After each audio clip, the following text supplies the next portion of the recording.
want to speak to Kenyans, and Kenyans must take strong action. Leaders were elected to represent them, to oversight and to legislate. In fact, we are few of us here because 3/4 of the members of the House are disgusted and they are asking themselves even why they need to be in that House. Actually, they're just sitting along the corridor. They are so annoyed as to why they voted that Linturi must be brought to books.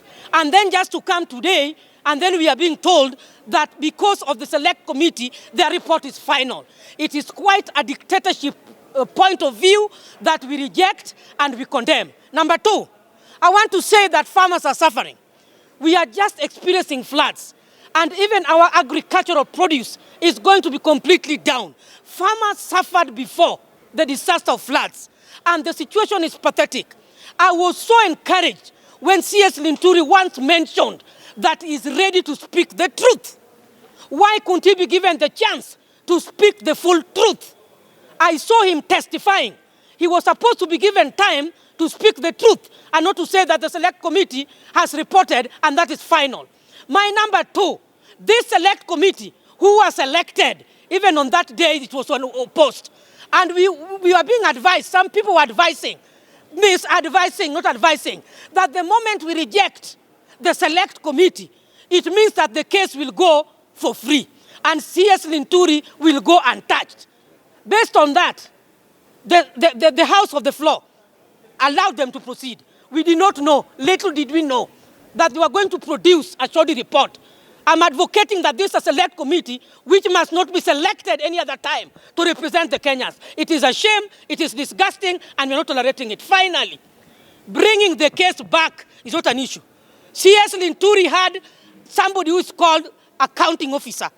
That is the permanent secretary. He had procurement officers. There is nothing wrong with auditing their role in this because CS implements the policy. If he failed in taking charge of implementing the policy and looking into the methodology and the framework of ensuring that the farmer gets the fertilizer, on that case he failed. And we are saying that the procurement team, the permanent secretary now must be brought to book. We don't want jokes in Kenya. The jokes which are happening in Kenya are far beyond, and we're not going to tolerate it. Kama mwakilishi wa wamama kutoka Githunguri ambao wanalima kahawa, wanalima majani chai na wanalima ng'ombe na chakula zingine. And also me being a farmer, I am a coffee farmer and I actually bought that fertilizer that is apparently adulterated. I feel completely disappointed with the National Assembly of Kenya. I feel very exhausted.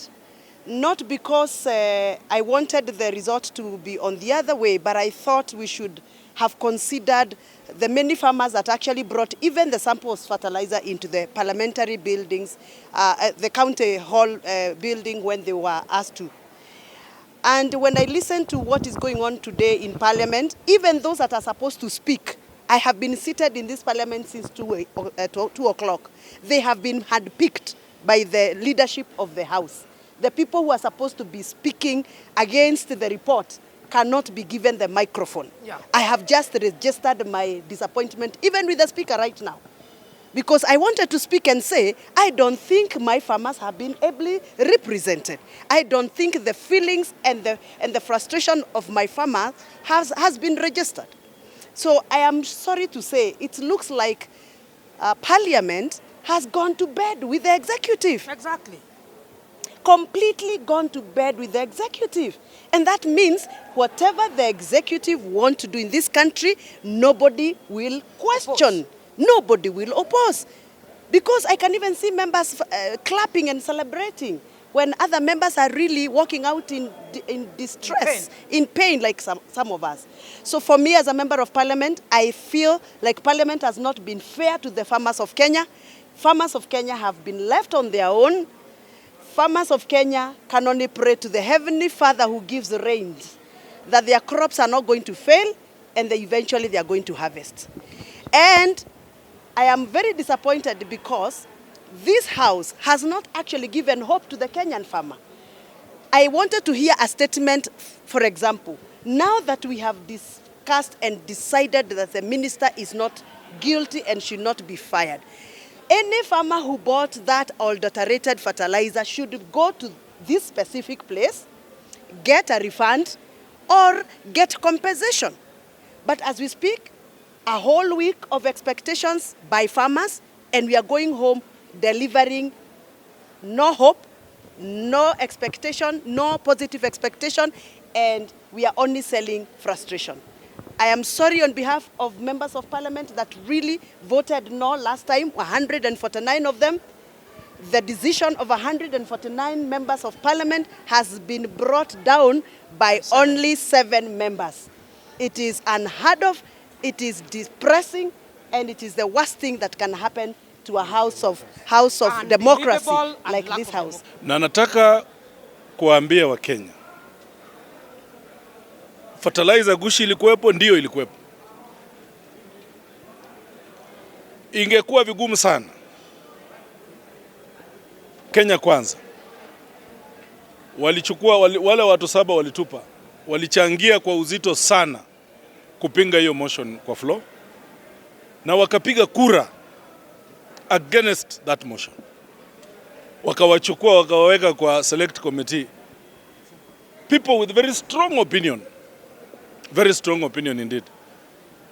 Ingekuwa vigumu sana hao kubadilika, lakini 149 members constituencies, tumepiga hesabu, hao wana represent 29 million Kenyans. Wamesema Mithika Linturi hafai kuwa waziri wa kilimo. That is a vote of no confidence. Hata Linturi afanye nini, bunge haina imani na yeye kama waziri wa kilimo. So for me, we won. Na mnajua kumekuwa na allegations hapa ya pesa. Dada yangu Wamanyo huyu, she was offered money, 5 million. Alikataa, akasema atasimama na Wakenya.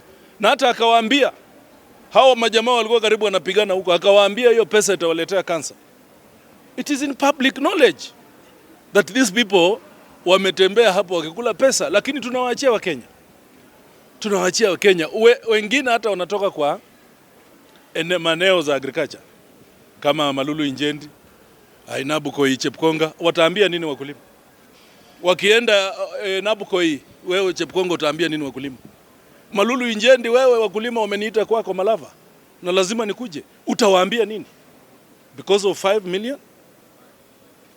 That is very demoralizing. Lakini mimi nawashukuru wote maloya wetu ambao walisimama na sisi, members, team ground ambao wamepigana na sisi. Tunashukuru Mungu, tumepigana na tumefika mahali tumefika. The jury is out there. We will be asking our partners, including ambassadors, not to deal with Honorable Mithika Linturi. Maneno yake ya mavisa na vitu zingine zikanyagwe. Na pia sisi mnajua we are budget making house. Majority of members wamesema Mithika asikuwe waziri. We will be asking them during appropriation, wakati wa budget simefika, we will not touch the budget of Ministry of Agriculture kama Mithika Linturi bado yuko. So as I said, we have many ways of killing the rat.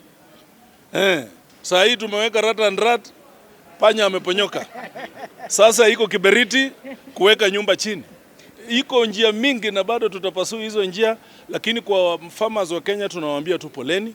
Sisi kama wabunge, team ground, tunaendelea kusimama na nyinyi na tutasimama na nyinyi hadi mwisho wa dunia hii.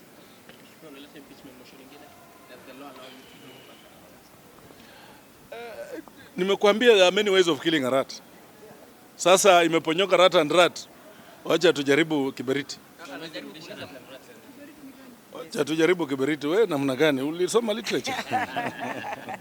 Yeah.